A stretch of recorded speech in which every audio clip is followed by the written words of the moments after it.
Zacarias 11, versículo 4, diz assim, um trecho grande é bom a gente ler, né? Assim diz o Senhor, meu Deus, apacenta as ovelhas destinadas para a matança, aqueles que as compram matam-nas e não são punidos, e os que as vendem dizem, louvado seja o Senhor, porque me tornei rico, e os seus pastores não se compadecem dela. Certamente já não terei piedade dos moradores desta terra, diz o Senhor. Eis, porém, que entregarei os homens, cada um nas suas mãos, ou nas mãos do seu próximo e nas mãos do seu rei. Eles ferirão a terra, e eu não os livrarei das mãos deles. Apacentai, pois, as ovelhas destinadas para a matança, as pobres ovelhas do rebanho. Tomei para mim 2 varas. A uma chamei graça, e a outra união, e apacentei as ovelhas. Dei cabo dos 3 pastores num mês. Então perdi a paciência com as ovelhas, e também elas estavam cansadas de mim. Então disse eu, não vos apacentarei. O que quer morrer, morra, e o que quer ser destruído, seja. E os que restarem, coma cada um a carne do seu próximo. Tomei a vara chamada graça, e a quebrei, para anular a minha aliança que eu fiz com todos os povos. Foi, pois, anulada naquele dia, e as pobres do rebanho, que fizeram caso de mim, reconheceram que isto era a palavra do Senhor. Eu lhes disse, se vos parece bem, dai-me o meu salário, e se não, deixai-o. Pesaram, pois, o meu salário 30 moedas de prata. Então o Senhor me disse, arroja isso ao oleiro, esse magnífico preço em que foi avaliado por eles. Tomei as 30 moedas de prata e as arrojei ao oleiro, na casa do Senhor. Então quebrei a segunda vara chamada união, para romper a irmandade entre Judá e Israel. O Senhor me disse, toma ainda os petrechos de um pastor insensato, porque eis que suscitarei um pastor na terra, o qual não cuidará das que estão perecendo, não buscará a desgarrada, não curará a que foi ferida, nem apacentará a santa, mas comerá a carne das gordas e lhes arrancará até as unhas. Ai do pastor inútil que abandona o rebanho, a espada lhe cairá sobre o braço e sobre o olho direito. O braço completamente se lhe secará e o olho direito de todo se escurecerá. Amém. Então, acabamos de ler esse pequeno grande trecho em Zacarias, capítulo 11. E é claro que a gente podia tecer uma miríade de meditações em cima desse trecho, que é uma profecia parecendo uma parábola. Mas é bom a gente lembrar primeiro que o profeta Zacarias ele tem um contexto específico, né? Tanto histórico quanto o porquê dele estar entregando esse tipo de profecia. E a gente tem que lembrar que no ano 520, mais ou menos, o rei Ciro ordenou que o pessoal voltasse para as suas terras, né, incluindo os judeus, a Judéia. E é claro, depois de 70 anos que eles estavam em cativeiro, o pessoal estava próspero, tinha aprendido um monte de coisa na Babilônia, ninguém estava interessado em voltar a reconstruir nada, eles estavam muito bem, obrigado. Mas aí Deus, para avacalhar as arrogâncias dos seus escolhidos, depois de 70 anos que eles supostamente aprenderam alguma coisa fora da nação deles, fala, ó, voltem para a sua terra, reconstruam o templo. E aí nesse contexto aparecem os profetas Ageu e Zacarias. O Ageu naquela coisa concentrada de construir o templo, e o Zacarias no sentido de pastorear a vida espiritual daquele povo. Mas esse período também de reconstrução, Deus chamou esses 2 profetas exatamente para deixar um momento assim bem profético, no sentido de que aquilo tudo era carregado da mão de Deus, embora isso não tenha importância histórica nenhuma. Que importância tinha para o Império Medo-Persa se tinha um povo velho reconstruindo sua cidade? Era só mais um entre tantos outros, que o rei Ciro ordenou que cada um voltasse à sua cultura. Ele era um relativista cultural. Mas Israel tinha uma história que os principais e potestades estavam prestando atenção nelas. E a gente sabe isso não pelo valor histórico, porque o próprio povo não estava nem aí para a história deles. Mas a pressão, o desânimo deles que era sobrenatural, o descaso deles em relação a tanta coisa, e Deus tem que mandar 2 profetas que tinham tanto poder de Deus quanto o total fracasso humano, para vocês terem uma ideia. Neemias e Esdras aparecem 100 anos depois dessas profecias, mais ou menos. Ou seja, é uma profecia tão intensa, a revelação tão intensa, a presença de Deus tão intensa no momento histórico que nem eles mesmos davam valor, para aquilo começar a acontecer anos depois, né? Nesses profetas que Deus fala, por exemplo, que a glória da segunda casa seria maior do que a primeira, e aquele povo nem ligou para aquela profecia. 100 anos depois é que aquilo foi acontecer, ou 200 anos depois, no tempo de Herodes, aos olhos humanos. Quando ali Deus estava falando de segunda casa do coração, né? Mas humanamente falando, eles tiveram o sonho realizado no tempo de Herodes. Então, nesse contexto, é que aparece o profeta Zacarias com visões apocalípticas. Em que sentido? Que eram visões que estavam retratando o coração daquela gente imediata e ao mesmo tempo apontando para coisas futuras, conforme a gente viu na própria leitura, né? Os apóstolos interpretaram assim, né? Olha, ele foi vendido por 30 moedas de prata, estava escrito em Zacarias, isso a gente acabou de ver. Mas o que a gente tem que pensar agora não é no cumprimento futuro dessa profecia, mas no cumprimento existencial que tinha a ver com aquele momento e que tem a ver com esse momento, desse duplo que a gente vive, que é o presente, né?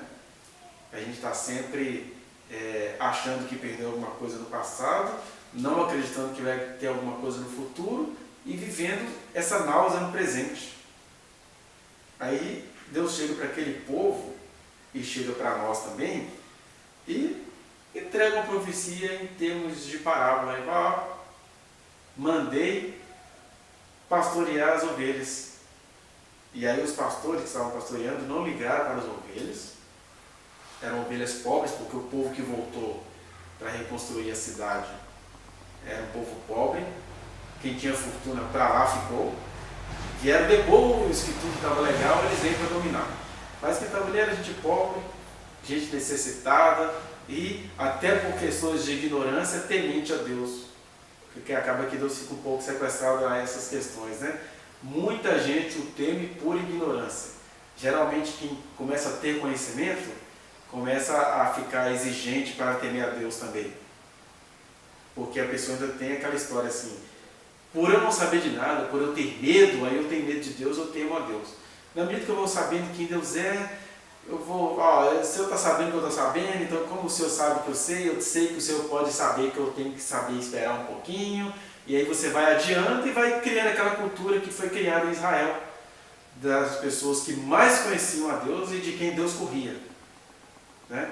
Os escribas, os fariseus, os herodianos, eram pessoas que tinham muito conhecimento de Deus e Deus não queria contato com essas pessoas.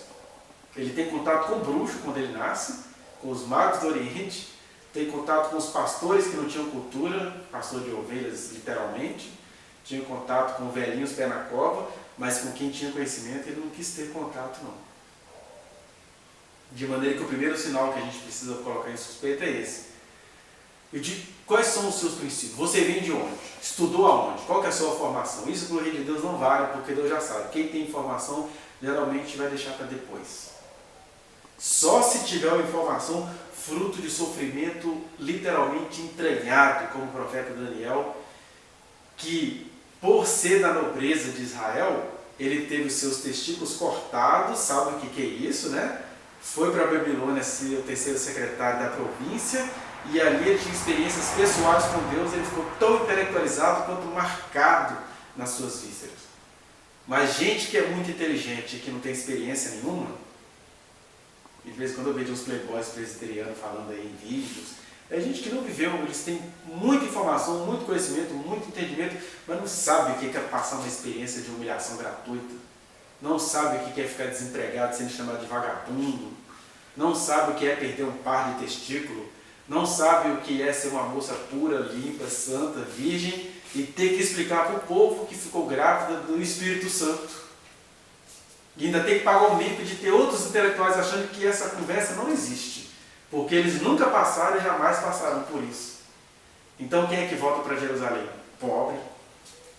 Pobre que a sua condição social ligada ao pobre coloca também na condição de receber experiências, mas Deus manda sempre alguém perturbar o pobre, o oprimido, o que vai ser obrigado a ter experiências viscerais. Esse alguém chama-se profeta, né? O profeta é esse cara que vai arrancar do seu interior as suas dores, O profeta ele é pior do que o xamanista, do que o xamã.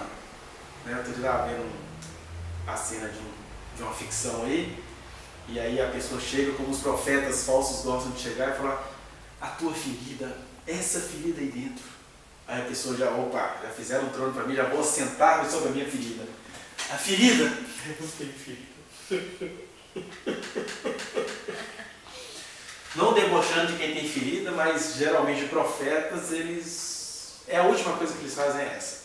Quem faz isso é xamã. Xamã, pajé, benzedeira, conselheiro da mocidade. Eles fazem isso. Esse trabalho de massagear o ego, vir te amparar.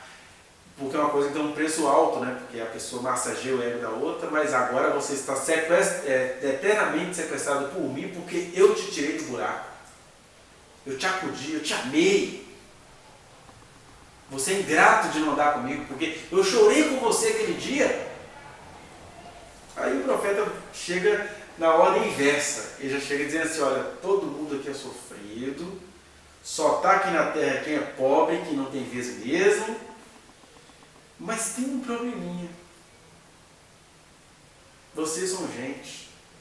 Vocês nasceram em posição de desvantagem em relação à alta sociedade, à elite ou quem ficou na Babilônia, no mundo dos homens.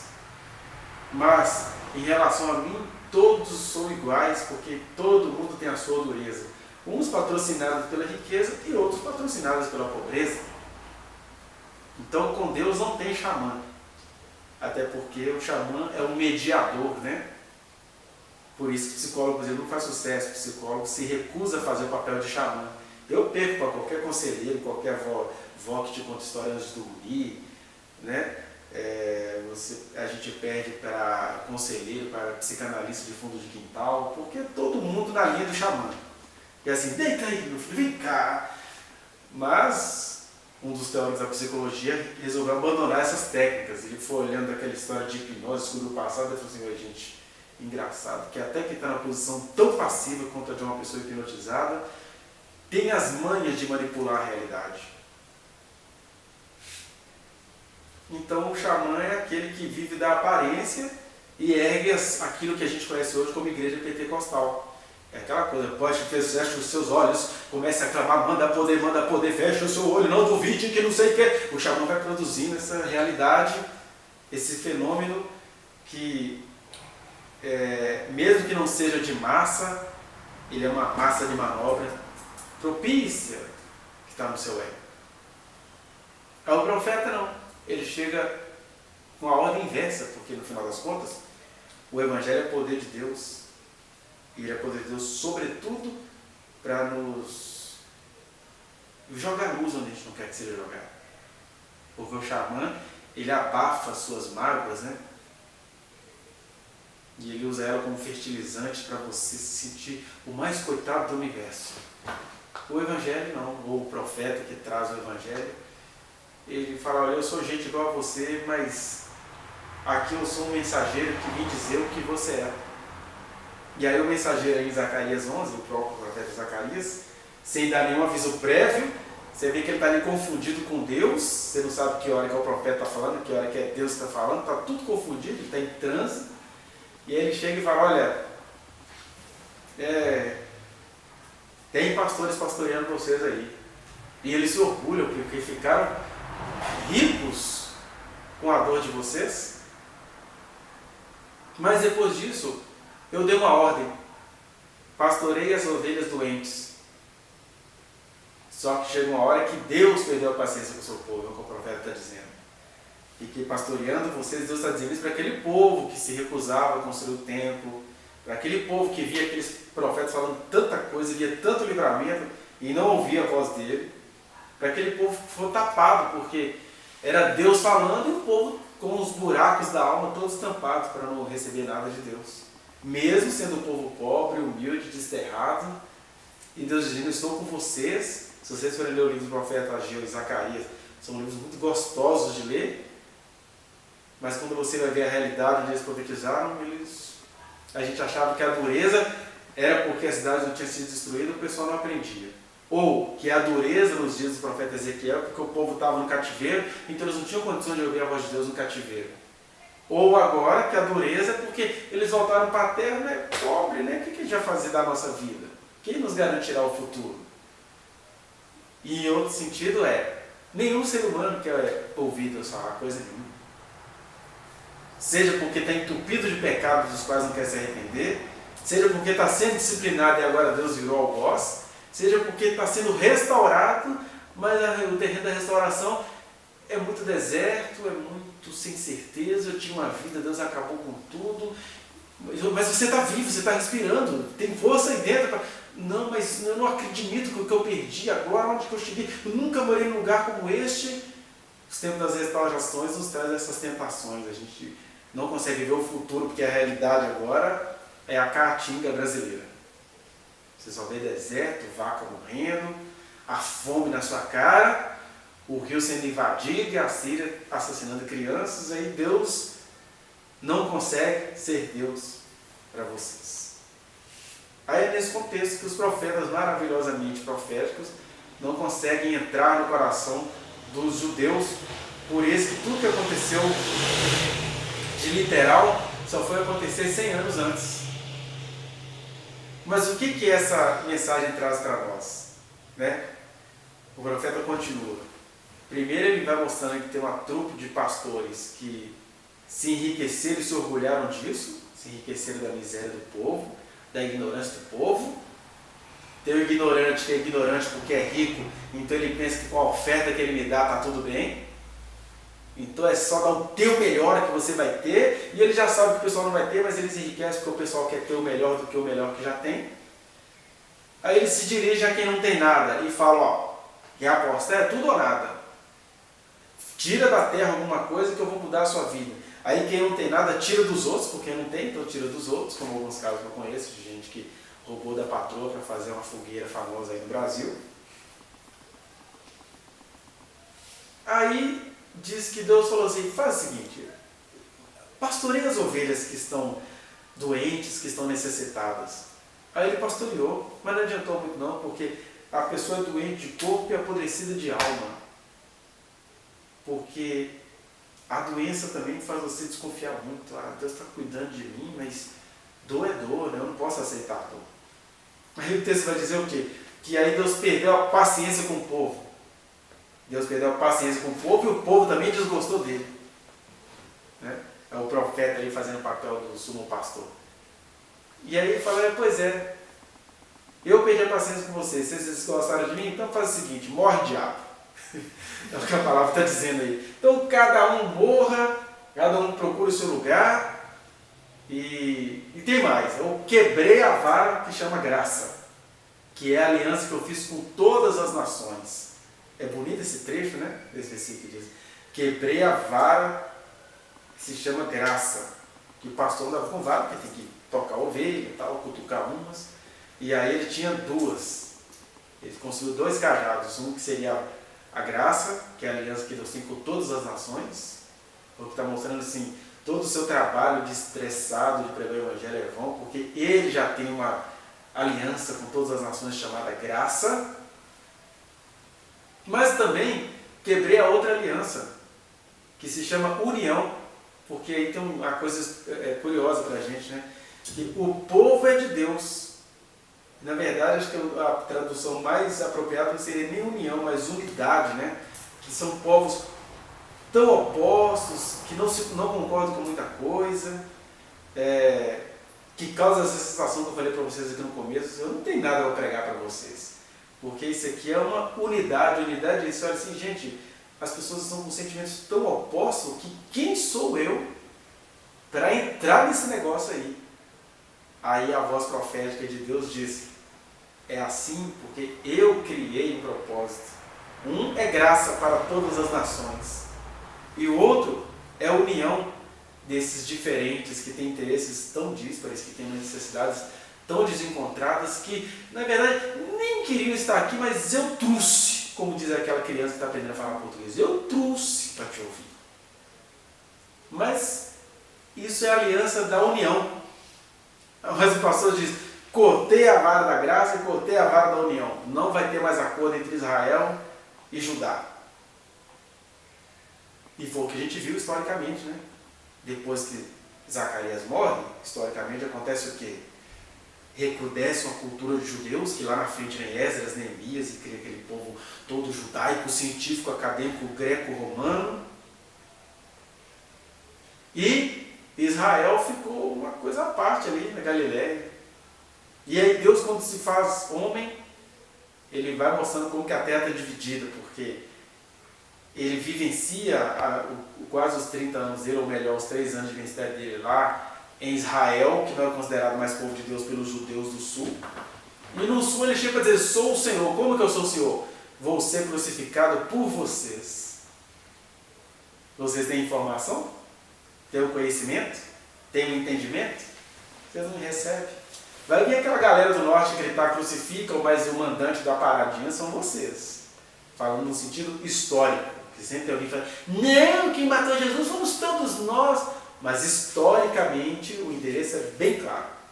Ele morreu no Império Romano, entregue pelas autoridades judaicas, e a massa de manobra foi as massas israelitas, galileias, que gritaram, crucificam, muitos dos quais curados por ele, ressuscitados por ele, fez igual aquele juiz, se está preso, fez por onde? Crucificam.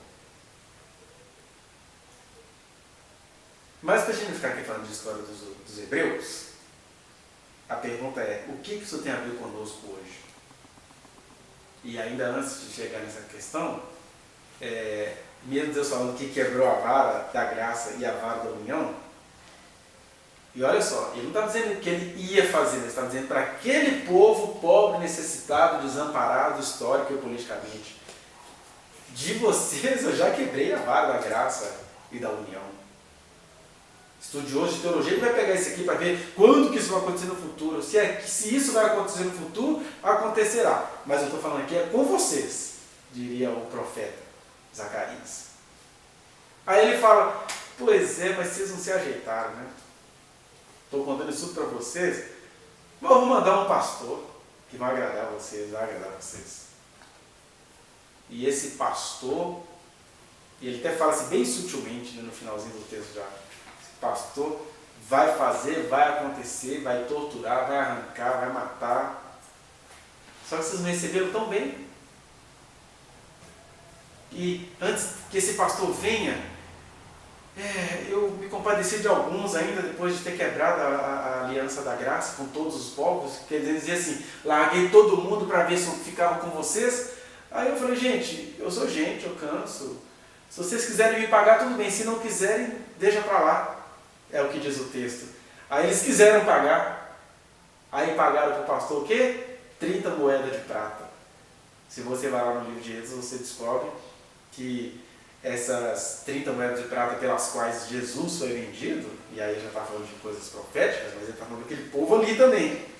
30 moedas de prata aconteceu o quê? Quando um escravo era chifrado, tomava um coice de algum animal, aí alguém tinha que dar, pelo pagamento, tinha que pagar ao dono do escravo 30 moedas de prata. Tá, assim, o simbolismo aí do que Judas fez com Jesus, né? Judas entendeu Jesus como um escravo ralé, ele pagou às autoridades 30 moedas de prata. E aí o texto é debochado, olha o que vocês me deram, é isso aí. Então vocês terão o que vocês querem. Aí quando vem esse outro pastor, que pastor nunca foi, jamais será, mas ele vai vir com tudo aquilo que as pessoas desejam. E Deus está dizendo para aquele povo ali, e para Israel como história, vocês têm essa linha, uma condenação humana, nem uma condenação divina, não, uma condenação humana. Vocês se colocam nesse caminho. Vocês não suportam ser socorridos, porque ser humano muitas vezes é muito vaidoso. É só você ver, eu não preciso de ajuda de ninguém, não. Isso não é uma confissão de independência, é uma confissão de orgulho. Gente que está na miséria, na masmorra, que fala assim, eu preciso do Senhor. as pessoas não gostam de precisar do Senhor. O que move quase todos os cultos que estão acontecendo agora? É que as pessoas elas não precisam do Senhor, elas querem comprar o Senhor.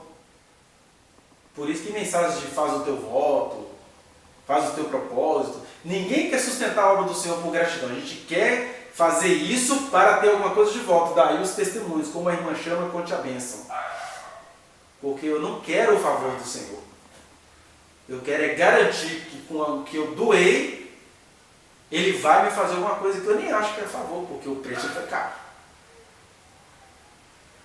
Né? E o desafio é esse, eu dei tudo que eu tinha, como que Ele não vai me abençoar?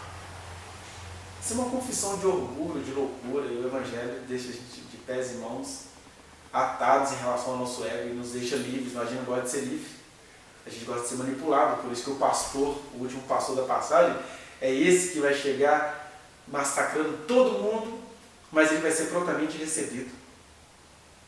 Isso, assim, do ponto de vista dos judeus, que já vem acontecendo, do ponto de vista histórico, mas, sobretudo, é o que vale para nós aqui, do ponto de vista existencial.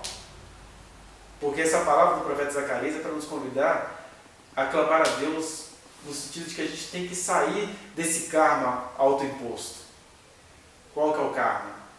Primeiro, nós temos que reconhecer que nós somos gente. Nós precisamos de Deus. Nós precisamos do favor dele, nós precisamos do amor dele. Segundo, e por isso que é profecia, porque é uma mensagem que precisava ser entregue ali naquele momento, porque de verdade, vocês acham mesmo que Deus quebrou a sua aliança de graça e de unidade? Né? Ele está dizendo para aquele povo ali, ó, vocês vão sofrer existencialmente uma coisa que eu nunca vou fazer. Mas essa que é a mensagem para nós. Deus nunca vai quebrar a sua aliança de graça para conosco. Mas nós nos impomos essa quebra de aliança. Deus continua com as mãos estendidas, que Ele vai dizer todo o tempo. Eis que minhas mãos nunca se encolheram. Fazei prova de mim se eu não abrir a porta do céu, porque eu sempre abro, então nem preciso fazer prova de mim. Mas nós queremos fazer prova dele. Nós quebramos a aliança da graça dele todos os dias, ou seja, a graça continua sendo derramada. E aí ele olha para você e fala assim, só tem um jeito deles serem salvos. É eu deixá-los com a sensação de que a graça foi quebrada. E aí eu não estou falando aqui de sensação intelectual, porque aí fica uma brincadeirinha silogística, né? Se Deus não quebra a graça eternamente, logo, Ele não quebrou da minha vida, então deixa eu andar do jeito que eu quiser, porque Ele não quebrou mesmo. Não é isso. É uma experiência que vai pegar a sua existência, que é igual aquelas que Davi passava. Ele estava sob a graça do Senhor, mas ele falava assim, por que te abates a minha alma? Onde está o Senhor? Por que o Senhor se cala? E aí ele não estava fazendo uma brincadeira intelectual, ele estava reconhecendo uma experiência existencial. Ele estava dizendo o seguinte, eu não sei o que acontece lá em cima, porque a graça do Senhor jamais nos faltará, jamais se acabará. Eu sei da minha experiência, da minha existência. O que eu vivo hoje é como se Deus acabou. Não consigo encontrá-lo, não consigo vê-lo. E aí para alguns Deus faz isso. Deus fez isso com Israel no sentido histórico, né? A graça de Deus era com Abraão, mas ele ficou peregrinando sem destino. A graça de Deus era com o povo de Israel, mas a sensação do deserto deu a eles assim, puxa, Deus está aqui com a gente, mas Deus não cura leproso, Deus manda a mulher menstruada ficar fora da reunião, Deus faz a gente parecer. Por quê? Parece que ele está deixando essa... Ele apenas deixa, né? Não é ele que provoca isso. Quando o texto fala, quebrei a vara da minha graça, ele está dizendo isso, olha, já que vocês não acolheram quem veio aqui acolher os doentes, o olhar de vocês muda. Porque de fato Deus não quebrou coisa nenhuma, senão a gente nem estaria aqui. Mas aquelas pessoas viveram uma experiência visceral, momentânea, ou seja, no sentido de que ter um começo e ia ter um fim, mas elas iam perecer ali, assim como quase todo mundo que saiu do Egito morreu no deserto, ou seja, a graça no sentido amplo não foi anulada, mas eles morreram no deserto, entrando na terra prometida só Josué e Caleb, a gente acaba vivendo isso na nossa experiência, na nossa existência. Por isso que eu gosto do espírito profético, porque ele é um constante chamado à responsabilidade, não é meter medo nas pessoas, mas é entender o seguinte: esse sentimento que você tem, que tudo está perdido, apesar das promessas que Deus te faz, de que eu estou mais doente do que depois que Deus falou comigo, de que eu fiquei mais desesperado depois que Deus falou que ia restaurar a minha sorte, de que eu fiquei sem rumo quando Deus chegou me garantindo todas as coisas. Eu te digo, Deus não tem nada a ver com isso. Isso é só a gente vomitando o nosso senso de independência. Porque se Deus não fala, você vai colocar no silêncio dele a culpa da sua loucura. Mas se Deus fala, você vai colocar na fala dele o motivo da sua loucura. Aí o que ele faz? Existencialmente, ele deixa alguns viverem como se a vara da graça tivesse quebrado. Como diria o apóstolo Paulo mais à frente, né? Por isso, por não discernirem essa presença do Senhor, há entre vós muitos fracos e doentes, e não poucos os que dormem. A graça foi quebrada? Não, mas muitos vivem essa experiência de como se a graça fosse quebrada. E a minha oração a Deus todo dia é: Senhor, não deixa a gente viver assim não. Eu tenho muita coisa na vida para viver, estou fazendo coisas que eu sonhei não fazê-las. Dá uma sensação que o caminho teve uma guinada, parece que vai ser diferente. Mas não deixa eu perder a sensação de que o Senhor está presente. E que em Ti eu posso fazer essas escolhas que no começo eu nem queria muito fazer. Porque a gente vai com aquele sentimento do povo quando ouve a profecia, né? A gente vai com tudo. Aí você descobre que o ir com tudo significa: vai ter gente que vai morrer, você vai chorar. Tem gente que vai fazer coisas que você nunca contaria com elas, coisas ruins que vão te deixar marcas, vão te deixar traumas. Tem gente que está feliz com você hoje, mas daqui a algum tempo vai desanimar e vai sair falando mal de você.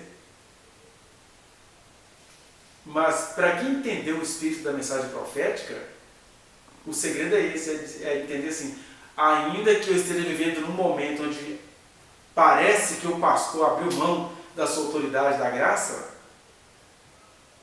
eu sei em quem tenho crido.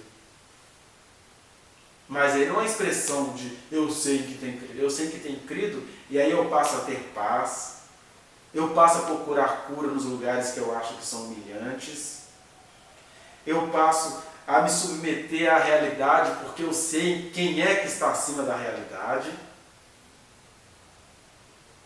Eu passo a nem ter vergonha daquilo que eu não tenho, porque eu sei que eu só vou ter, ou só terei nele. Mas quando a gente não se abre para essas percepções, o que acontece é isso: Deus quebra a vara da sua graça, a aliança que Ele tem com todos os povos. Aí você diz: gente, Deus não existe. Já viu os cristãos confessando o ateísmo a partir da Segunda Guerra Mundial? Deus não existe. Porque o Deus que existe não deixa a gente entregue a isso aqui não. Você imagina que está num país onde o Michel Temer ou um capanga dele pode ganhar uma eleição? Deus não existe. Porque o clamor de quem é humano é esse: Senhor, o Senhor vai deixar alguém dessa trupe ganhar alguma eleição? Aí, politicamente falando, é desesperador. Mas, espiritualmente falando, a pergunta que a gente faz é: e com quem que você anda? Seja lá quem ganha aquilo ali. Porque a sensação é: Deus entregou o Brasil. Eu fico doido quando eu vejo educadores, né? Agora a Tara estava concentração no negócio que a gente recebeu. Educador caindo nessas conversas fiadas, triste. Mas eu sei que é a mesma sensação que você sente.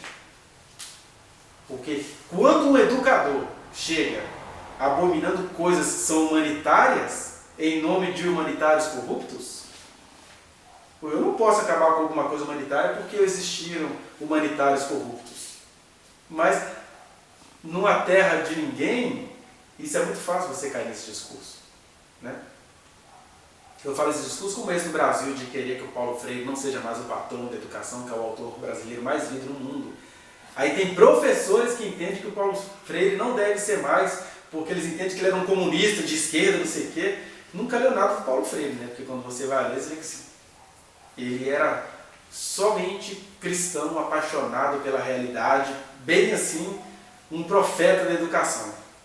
Se os poderes pegaram a teoria deles e aplicaram na população, é outra coisa. E ele não.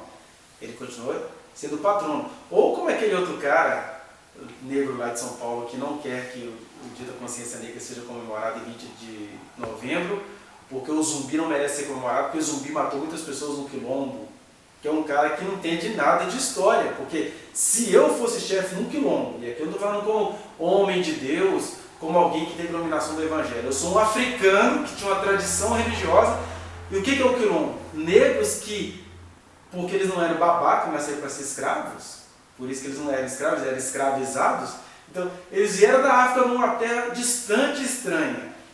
O que eles faziam? Não vamos submeter a isso. Ia para um lugar longe, faziam os seus quilombos para se armarem contra quem viesse e falavam para os outros negros, olha, se dedarem a gente, vão morrer. Claro, ele não está errado, não. Você está longe do seu país, sendo obrigado a ter uma outra religião, com um monte de gente ruim, empalando você com um monte de coisa que você não conhece.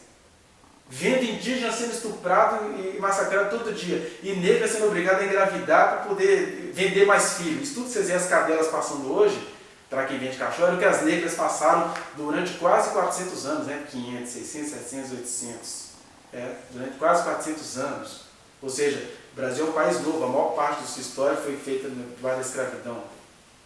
Aí o que um cara nesse contexto, que não tinha iluminação do Evangelho, vai dizer, ó, quem dedar a gente vai morrer. E nesse contexto tinha que morrer mesmo. Não adianta concordar ou discordar disso. Naquele contexto tinha que morrer. Aí vem um descendente dele lá na frente, por questões financeiras, estrategistas, seja lá o que for, ganhando dinheiro da Fiesp para falar o que fala, dizer que a gente tem que abolir essa data porque zumbi não é digno do nosso respeito. Você pode não concordar. Ah, mas ele matou. É igual. É a mesma coisa que você falar para uma mãe africana que queria abortar os filhos, que vocês não tenham dúvida. As escravas sempre quiseram abortar.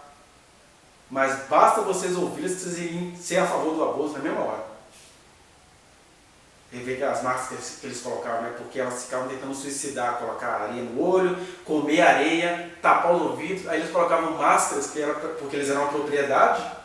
Então ela pensava assim, eu não quero que quem está aqui dentro vá passar por isso tudo que nunca acaba, eu não quero. Mas aí a menina engravidava, já ficava com 2 negros do lado, ainda tinha que ser alguém da etnia. Porque eles eram obrigados a ficarem ali. Né? Se não ficasse, era morte, eles tinham que vigiar a outra negra. Quer dizer, então, não, mas o importante é que ela abortou. Não, gente. Aborto nesse contexto, como é que eu vou ser contra esse aborto? Né? Aí esse pastor que está na profecia, ele está dizendo isso, olha, vocês são necessitados, estão na miséria, eu levantei homens meus para falar com vocês, trouxe vocês de lá, mexi no Ciro, uma coisa que é difícil mexer, mas vocês têm um coração muito miserável, que vocês viram holiday, não querem deixar comemorar quem fez justiça até onde podia fazer. Falando aqui da questão política, mas vamos para a questão pessoal, existencial.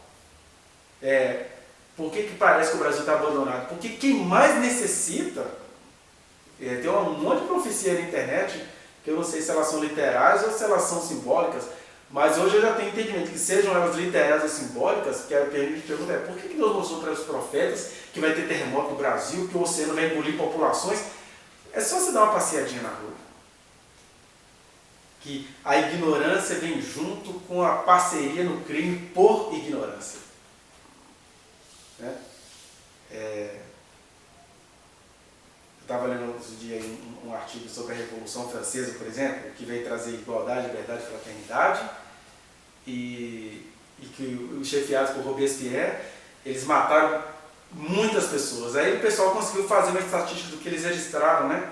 A história registrou que 8% dessas pessoas mortas, e foram milhões de pessoas, eram da elite, mais uns 12% do clero, pessoal da igreja, e 80 e tantos por cento eram pessoas pobres e miseráveis. Aí você fala assim, tadinho, eles morreram não, porque basta você ver no WhatsApp quem é que está te mandando mensagem com raiva da próxima novela que vai vir na novela das 9. É gente que ou é pobre de espírito, ou é pobre financeiramente, ou é alguém que tem uma certa intelectualidade, mas que não teve essa paciência desse pastor. Por que esse pastor aí perdeu paciência com as ovelhas? Porque ele está assim, meu Deus do céu, eu curei vocês, eu cuidei de vocês, e sabe o que eu descobri? Que vocês só estão nessa condição porque vocês não tiveram a chance de estar na condição dos outros. Vocês querem dar coice. Perdi a paciência com vocês. Também vocês desgostaram de mim. Então, quem tiver de morrer, morra. É o que diz o texto. Mas isso são ensaios existenciais. Deus não é assim. Deus é amor. Agora, nós somos assim. Com Deus presente, você já questiona se é Deus. Com Deus ausente, porque Deus não está aqui. Com Deus mandando mensageiro, não, meu papo é só com Deus, nem vem. Porque a gente é muito miserável. Aí o pastor perde a paciência. Eu estou dizendo, essa mensagem original foi entregue a um povo que estava em situação de miséria. Alguém poderia falar para o profeta, puxa, você nem sabe dar uma mensagem que mexa com o ego do povo, porque eu não sou xamã. Eu estou expressando o sentimento de Deus. E o que a gente precisa pensar aqui, nós que somos pobres em muitas questões e agraciados em muitas outras, é se a gente não está diante de Deus com esse mesmo espírito desses judeus que estavam sendo restaurados. Nós temos muita coisa a falar sobre o lugar de onde viemos, o movimento do qual escapamos, os pilantras em nome de Deus do qual a gente não sucumbiu às suas estratégias, e coisas que desapontam ou despontam na nossa frente, e fica, opa, não vou entrar nisso não. Mas livre de todas essas coisas, o papo de Deus agora é com a gente aqui. Ó. E aí, mas e vocês? Estão cansados de mim? Pergunta o Senhor. Porque virá um Senhor aí. E esses que se cansam de mim, que têm a falta de vergonha na cara de me pagar o salário de um escravo. Um salário de um escravo não, um troquinho de um escravo que tomou coice de ovelha. Porque eu falei assim, se quiserem me paguem, se não quiserem não precisa. Não, a gente quer te pagar. E a grana de alguém que é escravo. As alusões são muito sarcásticas, né? Eu pastoreei vocês e vocês me trataram como escravo de alguém. E foi o que a humanidade fez com Jesus e é o que a gente faz com Deus o tempo todo. Com o Espírito Santo que nos habita. Ele nos tem livrado de enfermidades. Porque todo mundo aqui deve estar com muito problema pessoal. Todo mundo aqui tem um anseio que parece que nunca vai se realizar. Todo mundo aqui mora no Brasil do Temer, então está todo mundo muito mal. Mas a pergunta do Senhor é outra. Vocês estão cansados de mim? Porque uma hora vai chegar alguém aí para cumprir o que todo mundo quer. E ele até fala no texto, né, que depois que pagaram as 30 moedas de prata,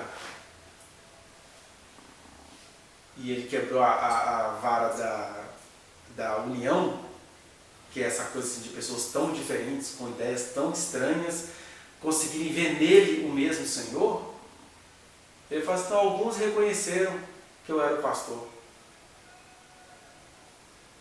Mas é alguns. Então, sobre essas coisas mais amplas, históricas, políticas e existenciais, a profecia continua valendo. Agora a pergunta que ele quer fazer a cada um aqui. Em que sentido que a gente tem se fechado para ele? Onde que a gente o tem deixado cansar-se da gente? Do que nós estamos cansados em relação a ele?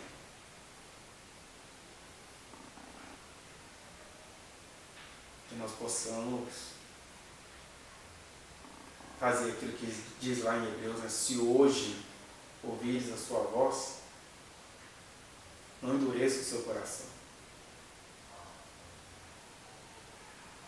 no texto original vai dizer como nas águas de Massá, quer dizer, lá no deserto, com Deus fazendo água brotar da rocha, eles endureceram o coração. Jerusalém, Israel virou um reino como os outros povos, eles endureceram o coração, mas foi um endurecimento requintado, porque endureceram assim, o culto em Israel era maravilhoso. De cara a gente lê o texto com a nossa mente cristã e escandaliza, né? Mas quando você vai ler no livro dos reis e fala que o Jeroboão I ordenou que as pessoas colocassem cabeças de gado sobre o altar, é porque ele achava que estava fazendo um bem. Ué, o Deus deve ter forma de um boi, porque é chifre, autoridade. Então, para você invocar Deus, ele vai descer sobre o chifre desse boi. Era isso. Depois é que virou idolatria. Igual aquela outra coisa que a gente conhece. Não, é que a gente não adora ela, a gente venera a imagem que ela foi, tal. Esse projeto original é legal. Mas tem gente que chuta a santa, emborca ela, né? Bota um papelzinho enrolado dentro dela para fazer sucesso. Vira magia mesmo o negócio. Depois, o povo ficou muito deslumbrado. Todo mundo reclamou do profeta Jeremias, que tinha que ser deportado, mas chegou lá, ficou todo mundo deslumbrado com a cultura babilônica, com a cultura média, com a cultura grega, então, e até hoje, né? Cristianismo e Grécia, tudo junto. E agora, nós temos todos os motivos para ou abraçá-lo de vez ou abandoná-lo de vez. Abraçá-lo é porque ele vive em nós e a gente precisa se apossar disso. Ele já está aí. Dizendo, ó, você se sente fraco, aflito, ao mesmo tempo quer se enxergar diante de mim? Eu estou aí. Eu nem estou aqui, não, estou dentro de todo mundo aqui. Por outro lado, a gente tem essas necessidades externas. E que bom que elas são externas. Porque se a sua necessidade mais interna, mais profunda, mais inconsciente, não for ser habitado pelo Espírito Santo, todas essas necessidades externas que a gente tem, mesmo que seja aquela coisa, a cura do câncer, essa necessidade externa é a nossa morte. E é isso que quer dizer esses meandros, esse vai e vem que a profecia está fazendo aí, né? Olha, eu cuidei de todo mundo, mas me cansei de vocês. Porque vocês continuam como todos os outros povos, muito presos à externalidade. O que é externalidade? É o emprego, que eu tenho necessidade de verdade, mas é externo. É a enfermidade, que é necessidade de verdade, mas é externa. Dor é dor. Mas a gente tem que ser tomado de um outro pavor que é maior do que a dor, que é aquele pavor de dizer, eu não acredito que eu tenho uma possibilidade de viver uma vida feliz sem Ele. Essa é a maior doença do ser humano. É conseguir viver feliz, ter os seus problemas realizados, os seus sonhos realizados, os seus problemas solucionados, e descobrir um dia que fez isso tudo sem Ele. Esse desejo vai chegar um dia para a humanidade, que é o anticristo que vai trazê-lo. Nós agora temos que tomar cuidado para não deixarmos Jesus virar um mero escravinho que tomou um coicezinho e que a gente vai recompensá-lo com 30 moedas de prata. Recompensá-lo não, recompensar aquele que a gente acha que manda nele. Nosso sistema de crenças, nosso sistema religioso, nosso sistema de tradições. A gente vende Jesus para essas coisas toda hora. Ah é? Não faça, faz. Quando você deixa uma ansiedade pontual tomar conta da sua vida, você está vendendo Jesus por 30 moedas de prata, a moda de Êxodo. Ninguém está ileso ou imune de ter ansiedade, mas a recomendação é lançando sobre ele toda a vossa ansiedade. Que a dor vai continuar aí, mas a paz vai entrar. Dessa paz eu posso falar.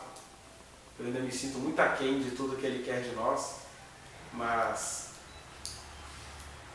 eu tenho aquela paz quase abraâmica diante dele, de saber que de fato tudo está garantido, mas é uma paz que é fruto dessa gravidade de entender e todo dia eu pensar para mim mesmo, eu não queria que ele se cansasse de mim. Acho que ela não é comigo. Eu não queria que ele se cansasse de mim. Aí ele pode se cansar? Pode. Geralmente se cansa. Quando a gente tem razões, né, razões humanas para se afastar dele.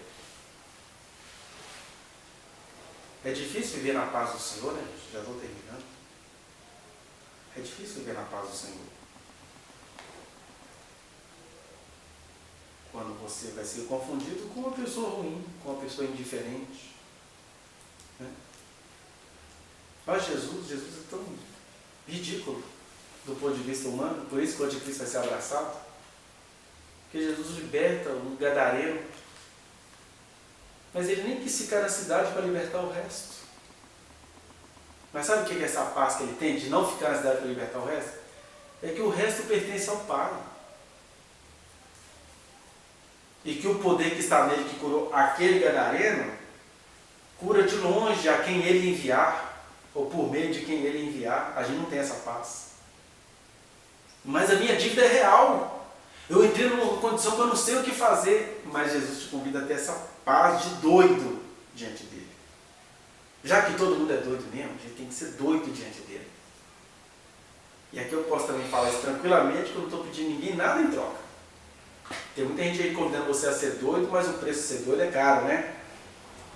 Dê o teu melhor. Que não, estou dizendo é para você ser doido diante dele. Fala assim, gente, Deus é real mesmo, a realidade externa não muda, o desemprego está terrível, mas Ele quer me surpreender.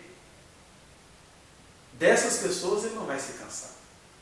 Mas se você, com todo o conhecimento que você tem, com toda a trajetória nele que você tem, consegue se destruir por causa da realidade imediata, aí é o que eu estou dizendo. Ele não vai se cansar de você no sentido eterno, porque a graça dele jamais será anulada. Mas você pode entrar numa cabana onde você só consegue ver Deus longe. E nem percebe que você pode sair de lá, como aquela historinha que eu ouvi outro dia, de um cristão acompanhado de uma outra pessoa, que foi escalar um lugar lá, e o lugar estava escuro. E aí, como ele tinha perdido o contato e a visão e tudo, olha para você ver como é que a cena é de salvação, mas a experiência é de perdição. É isso que significa quebrar a graça. Né? Aí o cara estava pendurado na árvore, sei lá, a 1 metro do chão. E ele fala, Senhor, o Senhor me guarda mesmo, me fala aqui, só tem o Senhor para falar comigo. Aí Deus falou com ele, solta a árvore. Não é possível, isso não pode ser o Senhor. Porque na fantasia dele, ele imaginava que ele estava num vale. Pois ali naquela teimosia, em um lugar gelado, extremamente gelado e escuro, ele morreu congelado, agarrado à árvore. No outro dia de manhã, quando foram encontrá-lo, ele estava lá, congelado, a mais ou menos 1 metro do chão. Quebrar a aliança da graça significa isso. É que ele foi alcançado pela graça de Deus? Foi. Mas qual foi a experiência que ele teve? A da graça quebrada. Foi para o céu mais cedo, digamos assim. Mas se ouvisse a voz de Deus e parasse com o racionalismo, era só soltar que ele ia cair de bunda. Puf! Oh! Estava tão pertinho. Mas a gente é tão preso às nossas simbologias, à nossa carta histórica, à nossa compreensão das Escrituras. Tem até aqueles que não têm tempo de ler as Escrituras porque são muito ocupados, então a sua ocupação não te deixa entender a voz de Deus, entendeu? Tem aquele entendeu legal, sabe? Acadêmico. Aí a graça do Senhor não é anulada, mas a sua experiência é de quem teve a vara da graça quebrada. Então o que Deus está te convidando aqui, por essa palavra que parece uma vara da graça quebrada, é assim, para de bobeira, descansa em mim. Para de passar mal por coisas que eu não te fiz nascer para passar mal por elas. E a palavra é chata assim, como a de Ageu e Zacarias, para aquele povo sofrido. Já pensou um povo sofrido e Deus manda um Ageu e Zacarias para falar essas palavras? Que Deus mais chato. É porque Deus conhece as chatices dos sofridos. Porque um Deus que te acompanha desde a sua juventude, te fez promessa, não vai te abandonar agora não. Então Ele não está gostando de você passar mal por essas situações, não. Por isso que no texto é a figura, eu perdi a paciência com você. E também, se tiver morrer, morre. É a brincadeira do texto. Mas isso não é brincadeira, porque está dizendo o seguinte, quem sabe ouvir uma palavra assim, porque isso é outra maneira de Deus chamar fariseu de filho do diabo. Quem sabe ele ouvir que ele é filho do diabo, ele se converte. Porque a palavra do amor não dá. A palavra de Deus foi tão gostosa, mas na hora que eu pôr pela fora das preocupações todas vão voltar, porque eu não sou alienado, eu me preocupo. Então, vamos diabo. É Deus brincando de quebrar a promessa. Ele jamais vai quebrar. Ele jamais vai quebrar.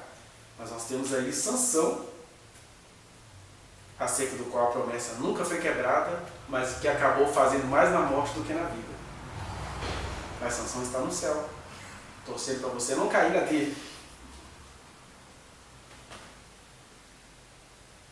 Então é isso que a gente está falando aqui de coisas experienciais, existenciais, do aqui e do agora. Estou aqui trazendo um estudo bíblico sobre o profeta Zacarias. Mas compreendendo o contexto onde ele profetizou, a gente tem que compreender o contexto de onde a gente está ouvindo isso.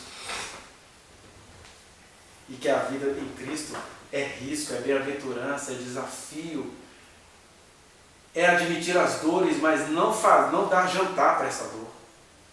A gente gosta muito de falar, não põe o sol sobre a vossa ira. Então deixa eu ampliar o versículo. Não se põe o sol sobre a sua dor, não se põe o sol sobre a sua amargura, não se põe o sol sobre a sua necessidade real.